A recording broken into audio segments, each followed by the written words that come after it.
On va commencer, on va prier. J'ai prié après un des dons spirituels que tu accordes à ton église, Seigneur. Nous, vraiment, c'est pour pouvoir dénoncer les dérives qui ont été créées à partir de fausses doctrines. Et Amen. 1 Corinthiens, on va pas faire tout le chapitre, ça serait un peu long de faire le chapitre. Alors, du coup, le verset 1, donc en fait, c'est dans la continuité du verset 13. Donc ça parle de... Le verset 13, enfin pas le verset 13, le chapitre 13, ça parle de... Alors, il évoque les dons de l'esprit, mais il évoque surtout l'importance de l'amour et le fait que même si on a les dons de l'esprit, sans l'amour, on n'est rien. Global du chapitre 13. Et là, le verset 14, le verset 14 parle vraiment de deux dons de l'esprit. Est-ce que tu peux augmenter ton micro, s'il te plaît? Ouais, attends, c'est juste parce que voilà, c'est bon. Ouais, non, c'est parce que quand je bouge, mon micro, il est moins fort. Je ne respire plus, non, je plaisante. Non, comme ça, micro à fil. Ça. Alors du coup, en fait, il y a deux interprètes, c'est-à-dire c'est les pentecôtistes ou ceux qui ont la tendance pentecôtiste. C'est considère que le don des langues, c'est on appelle la glossolalie. Je vous ai mis la définition de la glossolalie dans le micro 1. La glossolalie, c'est les paroles qui humainement, elles veut rien dire, mais pour eux, serait la langue des anges. Et donc du coup, c'est ça le don des langues, ce serait le fait de parler à la langue des gens. Voilà. Et il y a la deuxième interprétation qui est majoritaire dans le monde chrétien et à laquelle j'appartiens. La langue, c'est pas la langue des anges ou c'est avant tout ce qu'on appelle la xénoglossie. Donc la xénoglossie, j'ai mis pareil d'accord. C'est le fait de parler une langue. Enfin, disons que c'est l'esprit qui nous donne la capacité de parler une langue étrangère, donc une langue humaine que l'on ne connaît pas en fait. On n'a jamais appris. C'est comme si moi je me mettais maintenant à vous parler en chinois alors que je connais absolument pas le chinois. Voilà. Et il y a ces deux interprétations qui ont deux interprétations du don des langues, qu'on appelle le parler en langue. Et le 1 Corinthiens chapitre 14, c'est vraiment le passage qui parle le plus du don des langues. Vraiment ce passage qui nous parle le plus du don des langues. En fait. Bon alors déjà la chose importante à préciser, c'est que la langue des anges que certains apprécient énormément et à laquelle certains accordent une grande importance, elle est mentionnée qu'une seule fois dans la Bible et c'est au verset 13 de donc 1 Corinthiens chapitre 13 pardon. Au chapitre 13. Donc alors la Louis II a très mal traduit, a très mal dit. Disons que c'est plus difficile à comprendre, mais par exemple et pareil pour la Osterwald, en fait, il faut prendre, je vais vous prendre la Darby qui dit si je parle dans les langues des hommes et des anges, mais que je n'ai pas l'amour, je suis comme un airain qui sonne, comme une savale retentissante. Donc voilà, en fait, là, ce passage, c'est 1 Corinthiens verset 1, 14 verset 1, c'est le seul passage dans toute la Bible qui mentionne la langue des anges. Voilà. Donc, et encore, ce passage, alors, la plupart des Bibles, elles traduisent par quand je parlerai la langue des anges. En fait, le mot exact, c'est si je parle la langue des anges. Donc ça, Paul, il est pas en train de dire qu'il est possible de parler la langue des anges. C'est éventuel, si, en fait. Donc ça veut pas dire forcément qu'un chrétien doit ou peut parler la langue des anges. Voilà. Ça, c'est une petite parenthèse pour commencer, pour expliquer qu'en fait, la langue des anges, beaucoup y accordent une importance énorme, que c'est mentionné qu'une seule fois dans la Bible, et encore, c'est qu'une éventualité. C'est même pas, c'est même pas quelque chose qui est annoncé pour tous les chrétiens. Voilà. Moi, ma version Osterwald, elle dit quand je parlerai les langues des hommes, même des anges, si je n'ai pas la charité ou l'amour, je suis comme les reins qui résonnent ou comme une cymbale qui retentit. Voilà, tu vois, donc même pour la Osterwald, ils ont rajouté le même pour indiquer que c'est de l'éventualité. Ça veut dire que ça veut pas dire que c'est pas parce qu'ils parlent de langue des anges que ça y est, tout le monde doit parler ou peut parler la langue des anges en fait. Voilà. Donc ça, c'est le seul passage dans la Bible qui mentionne la langue des anges. Alors bon, là, on va commencer tout par donc maintenant qu'on a mis le contexte, on va pouvoir commencer par lire le passage en question. Donc le verset 1, poursuivez l'amour et désirez avec ardeur les dons spirituels, mais surtout de prophétiser. Donc le don de prophétie. Et on va voir en fait à travers tout le passage qu'en fait il y a un parallèle qui est fait entre le don de prophétie et le don des langues et que les deux en tout cas sont pas placés sur la même échelle. Marrant, ma version, il dit étudiez-vous à l'amour, enfin à la charité ou à l'amour. Désirez aussi avec ardeur les dons spirituels, mais surtout celui de prophétiser. J'ai pas dit aussi, mais vous pouvez m'interrompre si vous avez des choses T'as vu, je me gêne pas. Donc voilà, en fait, le verset 1, c'est tout simplement un rappel du 13, qui parle de l'amour en fait. Et là, à partir du verset 2, on va vraiment commencer à entrer dans le don des langues. Donc le verset 2, parce que celui qui parle en langue ne parle pas aux hommes, mais à Dieu, car personne ne l'entend. mais on annonce des mystères. Donc voilà, alors ça c'est le passage, je pense, le plus détourné et le pris hors son contexte, parce que le nombre de pasteurs pentecôtistes que j'ai vu utiliser ce passage et dire, regardez, Paul il dit ici, il dit que quand on parle en langue, on s'adresse qu'à Dieu et pas aux hommes, donc en gros on peut parler en langue, en gros on peut dire on peut parler la langue des anges. Voilà. Bon, on va voir dans la suite du passage si réellement Paul encourage à parler une langue que personne ne comprend autour de nous. On va voir ça juste après. Et encore une fois, là, il n'est pas question de langue, d'ange en fait. Hein.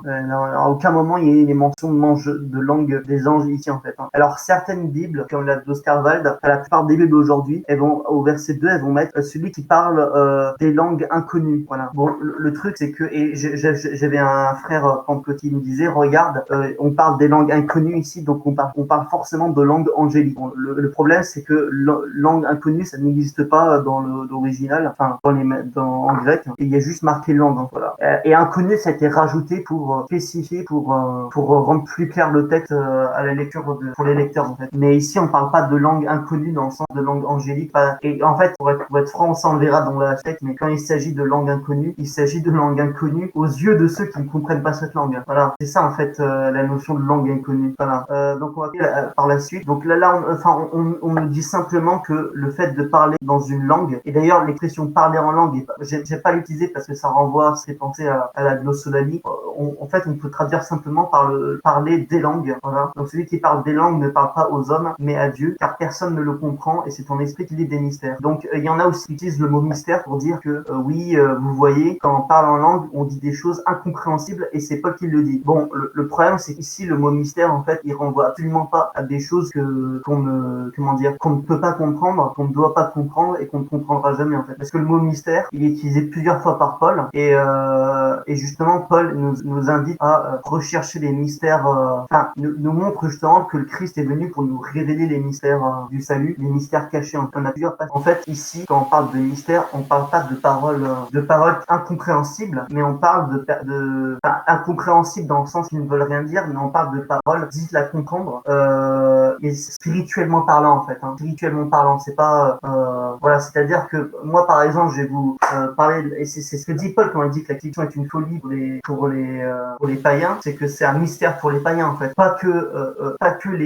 les Grecs ne comprennent pas que Jésus soit fait crucifié, mais que les Grecs, enfin que les païens ne comprennent pas pourquoi le Christ a été crucifié. En ça, voilà, c'est ça le bol du mystère en fait. Et par exemple dans 1 Corinthiens 2:7, nous prêchons la sagesse de Dieu, mystère et caché que Dieu avant les siècles avait destiné pour notre gloire. Vous voyez? Donc là c'est le même mot qu'il disait que dans le verset 2 d'un Corinthiens 14. Donc c'est-à-dire que parler en langue, c'est un mystère, c'est des mystères, mais c'est pas des choses incompréhensibles. Du moins, c'est des choses incompréhensibles spirituellement pour certaines personnes, notamment pour les païens. Voilà. Mais c'est pas des, voilà, et c'est pour ça. Et si on se met dans le contexte, par exemple, d'une personne qui parlerait, parce qu'il faut se rendre compte aussi que Corinthe, l'Empire romain avant, c'était des villes très multiculturelles avec beaucoup de gens qui parlaient pas la même langue. Et du coup, si moi maintenant je me disais, je me mettais à parler dans mon assemblée devant vous je sais pas, en chinois par exemple, et ben on retrouve exactement ce que Paul dit, c'est-à-dire que si je parle en chinois de Dieu, des mystères de Dieu, et ben pour vous c'est un mystère parce que justement vous n'arrivez pas à comprendre ce que je dis et je ne parle pas à vous, enfin je ne vous édifie pas vous puisque vous comprenez pas ce que je dis, c'est ça. Alors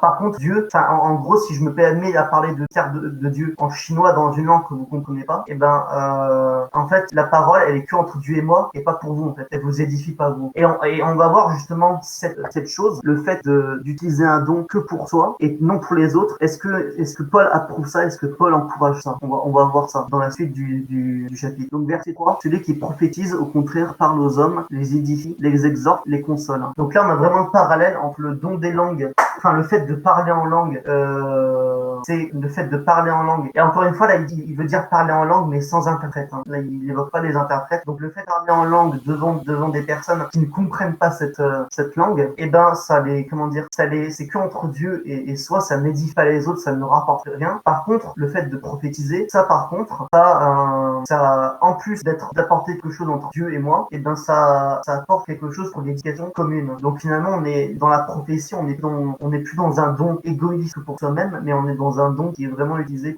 pour tout le monde. On va voir après comment Paul encourage à utiliser le don des langues. Voilà. Donc pareil, verset 4, on continue. Hein. Celui qui parle en langue s'édifie lui-même, celui qui prophétise édifie l'Église. Et je rajouterais même que, et ça me paraît logique, mais celui qui édifie l'Église, il s'édifie lui-même en fait, par prolongement. Donc en fait, celui qui prophétise, en plus d'édifier les autres, il s'édifie lui-même. Donc c'est la double entre guillemets la double récompense ou la double récompense. Donc verset 5, je désire que vous parliez tous en langue, mais encore plus que vous prophétisiez. Celui qui prophétise est plus grand que celui qui parle en langue, à moins que ce dernier n'interprète pour que l'Église en reçoive de l'édification. Et là c'est très important parce que les pasteurs qui prennent le verset 2 et qui disent oui regardez, moi je parle en langue, pas grave si l'Église ne comprend pas, je m'édifie moi-même, c'est ce qui compte. Par contre, le problème, c'est que encore Paul, faut-il bien interpréter. Voilà, c'est ça. Excuse-moi. C'est que dans le verset 5, Paul, il fait très bien comprendre que mieux vaut prophétiser devant l'assemblée que de parler en langue,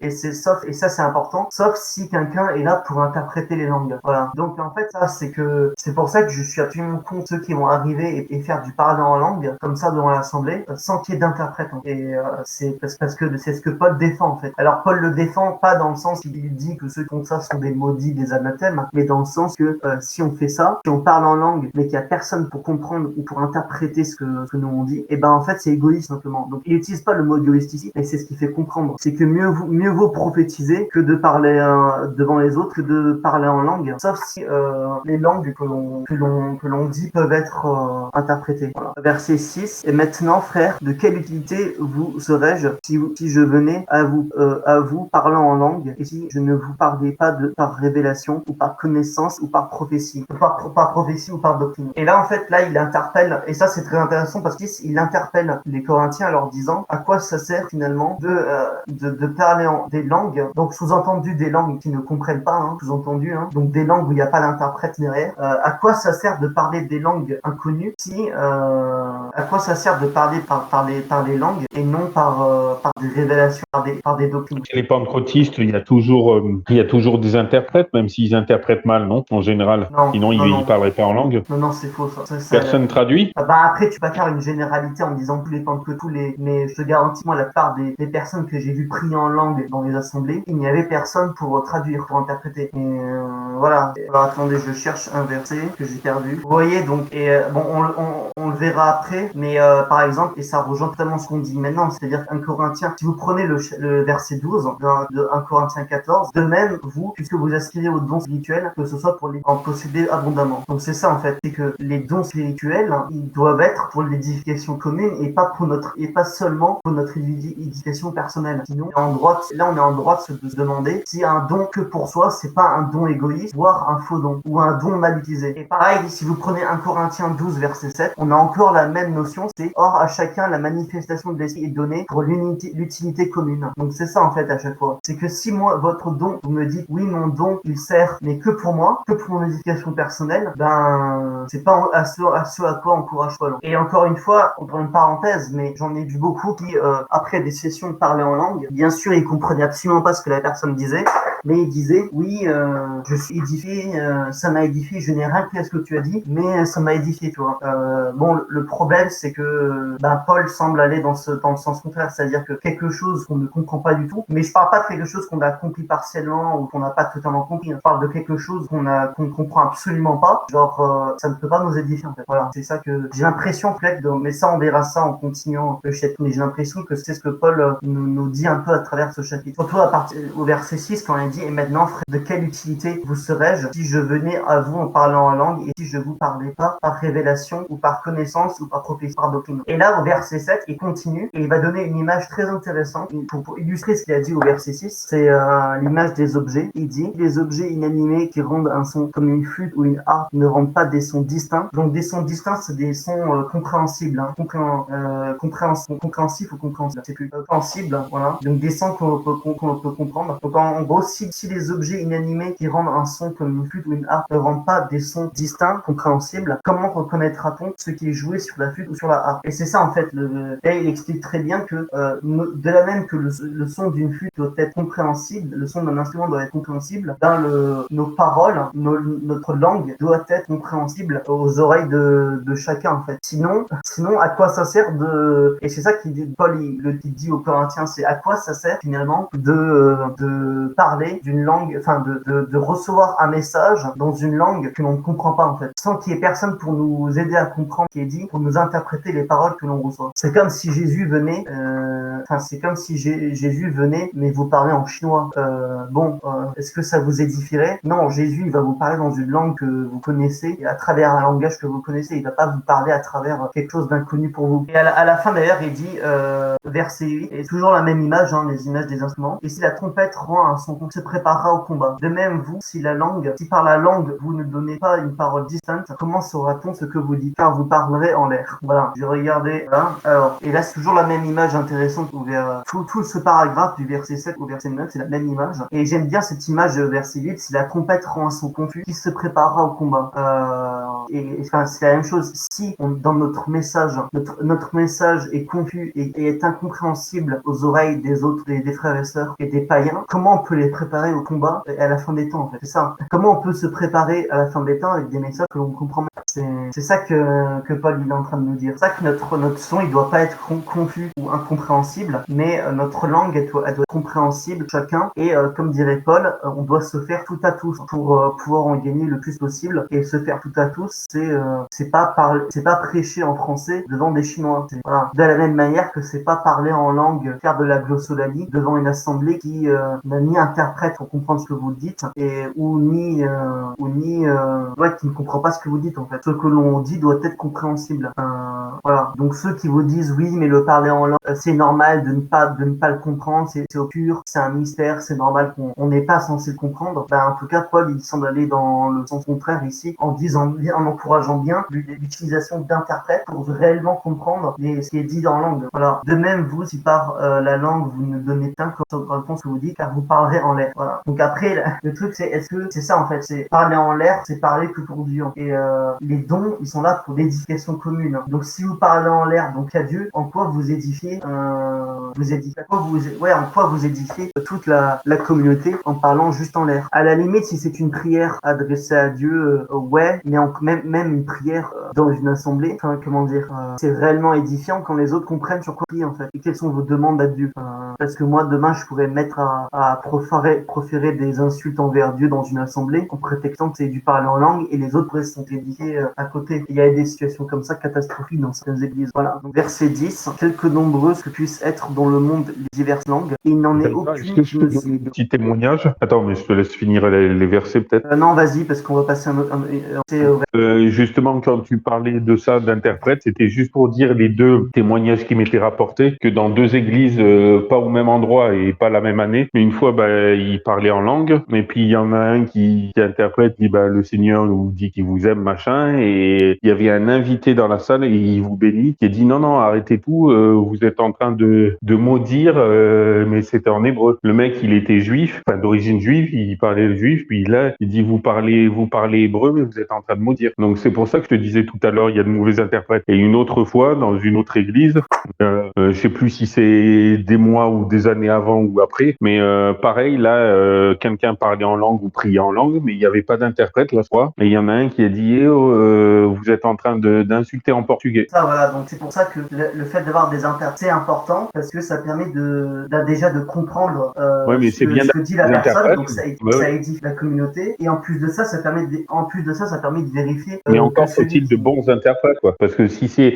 l'autre il te dit Dieu vous bénit, Dieu vous aime, mais qu'en fait il dit tout le contraire comme l'histoire en hébreu là qu'il était en train de maudire, c'est pour ça que c'est important savoir comment comment, si c'est un bon interprète ou un mauvais.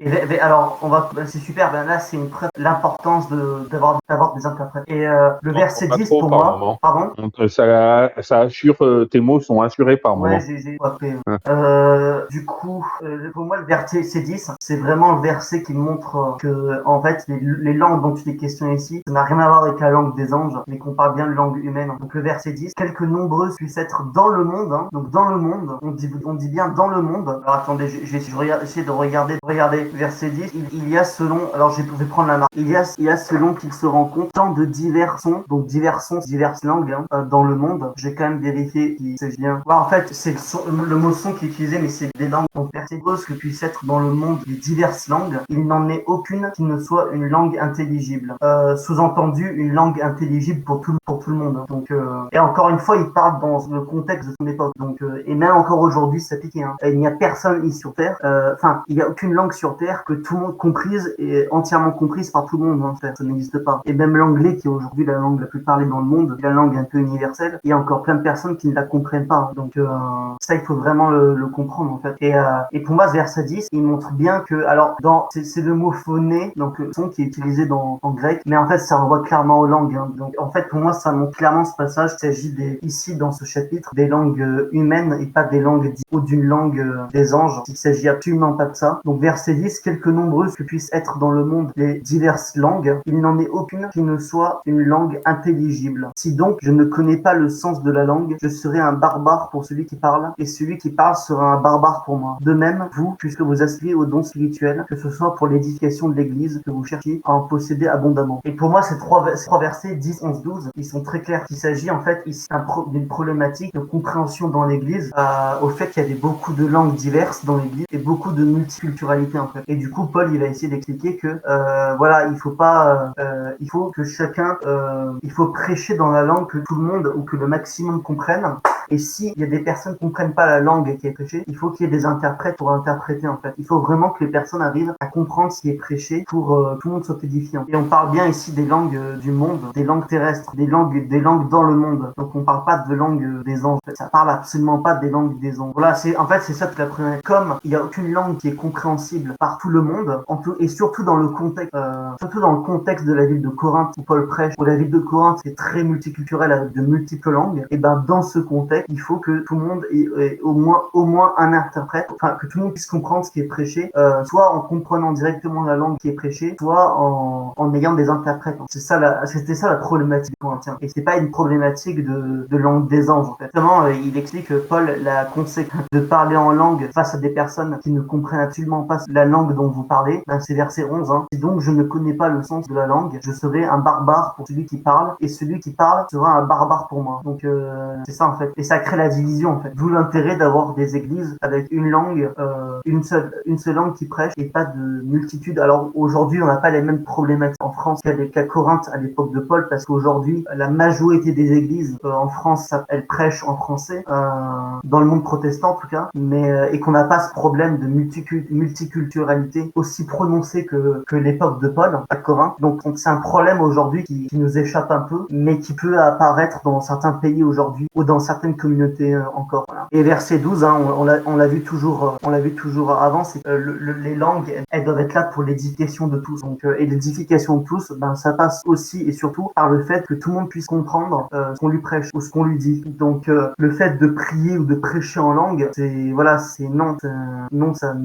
c'est pas satanique, mais c'est pas encouragé par Paul, c'est même pas dans la Bible quoi, tout simplement. Donc voilà. Comme je peux dire encore une autre anecdote, décidément, je t'interromps à chaque fois. Tu sais, Louis, dans notre église, et ben lui, une fois, mais je crois que je l'ai déjà dit un peu à tous, salut, bienvenue Clément. Bon, il devait prier avec une sœur pentecôtiste, et je sais plus pour quel sujet, il me l'a dit, mais j'ai oublié. Et elle commence à en prier en langue, puis il s'est mis à dire, ah, excusez-moi, chère sœur, je peux pas dire amen à quelque chose que je comprends pas. Puis elle a dit, ah oui, désolé. Et là, après, elle a prié en français. Et ce qui est logique, amen, c'est comme si tu certifiais, tu disais oui, je suis d'accord. Et on peut pas être d'accord avec quelque chose qu'on comprend pas. Qu'il y a que l'autre seul qui comprend. Voilà, donc après ceux qui disent que oui, je prie en langue dans mes prières tout seul chez moi dans mon coin, en soi c'est pas, enfin, et je fais de la glossolalie dans mon coin et tout, en soi c'est pas, enfin, encore une fois c'est ni dangereux ni mauvais, c'est-à-dire que de la même manière ça peut être une porte d'entrée pour Dieu, mais ça peut être aussi une porte d'entrée pour le diable, parce que la glossolalie on la retrouve autant dans le christianisme que dans le chamanisme, le spiritisme, etc. On la retrouve même davantage dans le spiritisme, etc. en fait, et le chamanisme. Et d'ailleurs, une question pour tous les pentecôtistes, et aucun ne m'a répondu jusqu'à maintenant, c'est-à-dire que si les dons se sont perdus dans toute l'Église jusqu'à aujourd'hui, moi je cherche encore des traces aujourd'hui de la glossolalie, donc de la langue des anges, dans le premier millénaire du christianisme. Bon, si on ne compte pas la Bible, bien évidemment, mais hors de la Bible, moi j'aimerais bien voir où est-ce qu'il y a dans ce que les catholiques et les orthodoxes appellent la tradition de l'Église, ou l'histoire de l'Église, dans le premier millénaire, où est-ce qu'il y a présence de glossolalie en fait, chez les premiers chrétiens. Et j'en ai pas trouvé pour l'instant. Alors, c'est ça le problème en fait, c'est que et le danger vient quand il y en a qui accordent beaucoup trop d'importance à la glossolalie, à la soi-disant langue des anges, et qui font passer ça avant tout, ou à égalité avec la prière, les dons de prophétie. Ça devient un danger réel. Ça sera plus de la de la xénoglossie, parce que regarde, dans le jour de la Pentecôte, chacun les entendait parler dans sa propre langue. Donc c'était une langue des hommes. Ouais, mais moi je parle hors de la Bible, c'est-à-dire après la Bible, comme en premier millénaire de christianisme, après la Bible, moi je me demande où sont les marques de la glossolalie ou de la langue des anges. Et s'il n'y en a pas, on peut s'interroger finalement sur est-ce que finalement cette langue des anges ne viendrait pas de certains courants protestants. Alors après on m'a cité les Vaudois en me disant que regardez les Vaudois, il y avait une sorte de langue des anges. Bon, j'ai pas vérifié, mais de toute manière les Vaudois, c'est après le premier millénaire en fait. C'est bien après ce qu'on appelle les pères de l'Église en fait. Donc, moi encore une fois, après peut-être qu'il y a des traces dans la tradition de l'Église, dans l'histoire de l'Église, premier millénaire de l'Église. En tout cas, moi j'en ai pas trouvé, je n'ai pas eu la trace, je n'ai pas vu la trace. Voilà, c'était une parenthèse. Et verset 13, on continue. C'est pour ça que celui qui parle en langue prie pour avoir le don d'interpréter. Car si je prie en langue, donc là vous voyez, il est bien question de prier en langue, donc pas juste de prêcher en langue. Il est question en plus de prêcher, de aussi prier en langue. Donc ceux qui vous disent que ouais la prière, on s'en fout un peu si les autres autour de moi comprennent ou pas ce que je dis. L'important c'est que Dieu me comprenne. Paul en tout cas il semble dire où la prière en assemblée, il faut que les autres autour puissent comprendre la prière que l'on adresse à Dieu. Voilà. C'est pourquoi c'est que celui pour avoir le don d'interpréter. Car si je prie en langue, mon esprit est en prière, mais mon intelligence demeure stérile. Voilà. Que faire donc si je prierai par l'esprit, mais je prierai aussi avec mon intelligence. Je chanterai par l'esprit, mais j'en chanterai aussi avec l'intelligence. Et il y en a plein qui citent le verset 14 hors de leur contexte en disant regardez, mon parler en langue, pas besoin d'intelligence, l'intelligence ne sert à rien. Ce qui compte c'est le cœur, juste le cœur. En tout cas, Paul juste après ce que disent ces personnes en disant que faire donc, et ensuite il donne la solution et dit je prierai par l'esprit, mais je prierai aussi avec l'intelligence. Donc c'est-à-dire que ceux qui disent oui je prie en langue, mais mon intelligence elle est au repos, elle est entre guillemets morte, et ben Paul justement il défend ça et il va dire que non seulement il faut prier avec l'esprit, mais il faut aussi prier avec intelligence. De la même manière, il faut chanter par l'esprit, mais il faut aussi chanter avec l'intelligence, c'est ça. Donc tout l'intérêt justement de prier dans une langue que les autres en face comprennent, voilà, et de pas se laisser emporter dans une soi-disant langue des anges en éteignant le cerveau et en se laissant guider par alors ça peut être le Saint-Esprit parfois, mais ça peut être aussi porte ouverte à Satan malheureusement. Voilà. Donc voilà, l'importance prier, c'est important de prier avec esprit, mais c'est encore mieux de prier avec esprit et intelligence. Verset 16, autrement si tu rends grâce par l'esprit, comment celui qui est dans les rangs de l'homme du peuple répondra-t-il amen à ton action de grâce puisqu'il ne sait pas ce que tu dis. Voilà. Et c'est ça en fait, c'est ça c'est le pot de Paul de dire. Finalement, l'autre qui ne comprend pas vos prières en langue, et ben il est en droit de ne pas dire amen à ce que vous dites parce qu'il ne comprend pas. Donc s'il comprend pas, et ben c'est sans intelligence en fait. Et c'est pas ce que Paul veut. Comme je disais avec Louis, là, comme je disais l'histoire avec Louis qui a pas voulu dire amen à la prière de la sœur pentecôtiste qui priait en langue. Il a dit je peux pas dire amen. Et après il a prié en français. Alors après on peut dire amen à une prière. Mais le truc, c'est que comme on ne comprend pas et qu'on ne sait pas si c'est d'inspiration du Saint-Esprit ou du diable, et ben on est en droit de pas dire amen. Hein. Que, effectivement, on n'a pas de preuve que ça vient du Saint-Esprit, tout simplement. Voilà. Et donc et là, Paul il revient sur que l'autre en face doit comprendre ce qu'on dit dans notre langue. Sinon ouais, notre esprit il y est, mais il n'y a pas d'intelligence. Et c'est pas ce que Paul nous recommande de faire. Voilà. Il nous recommande d'être dans une prière d'esprit et d'intelligence. Verset 17, tu rends, il est vrai, d'excellentes actions de grâce, mais l'autre n'est pas édifié. Je rends grâce à Dieu de ce que je parle en langue, plus que vous tous. Mais dans l'église, j'aime mieux dire 5 paroles avec mon intelligence, afin d'instruire aussi les autres que 10 000 paroles en langue. Voilà, donc là c'est très clair, hein. C'est-à-dire que pour Paul, une parole, une prière ou une parole avec esprit et intelligence vaut 1000 fois mieux qu'une parole juste par l'esprit. Voilà, là c'est très clair, hein. Je veux dire, on peut pas faire plus clair que ce passage. Je pense qu'on va s'arrêter ici. Il y a encore après tout en bas, plus bas dans le chapitre, il y a encore des Mais tu peux passages qui continuer traitent encore un du peu, parler non? en langue, mais on va s'arrêter. Tu veux pas continuer? Non, je pense on va s'arrêter ici parce qu'on a déjà vu le plus important. Donc le plus important c'est ça, c'est le fait, l'importance finalement de prier dans une langue intelligible aux oreilles des autres, parce que et être dans une parole qui est à la fois en esprit et en intelligence. Et ceux qui vous dites oui, je prie et je délaisse mon intelligence, je prie juste par l'esprit, et ben malheureusement c'est pas satanique, mais c'est pas ce à quoi Paul nous encourage.